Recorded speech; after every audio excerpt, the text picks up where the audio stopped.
Welcome to Chillin' 101. We hope this video helps. You start by confirming your paired X and Y values.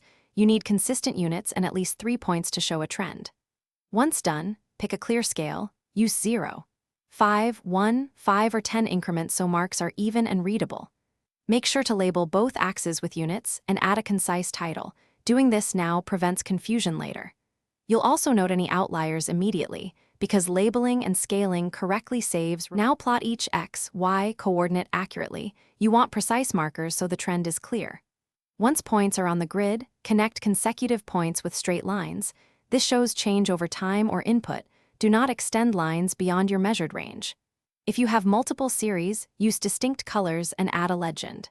Make sure grid lines are subtle but visible. They help the eye compare values quickly and reduce misreading. Finish by reviewing axis limits and tick spacing. Adjust so points aren't cramped or isolated at the edges. You should verify every label and the legend, and annotate any peaks or inflection points to explain why they matter. If something looks wrong, such as lines crossing unexpectedly, stop and recheck your data order and scale. Most mistakes are input errors or mismatched units. Once corrected, export or print at a high resolution so your graph remains sharp and legible. Thanks for watching. Consider subscribing if we helped you.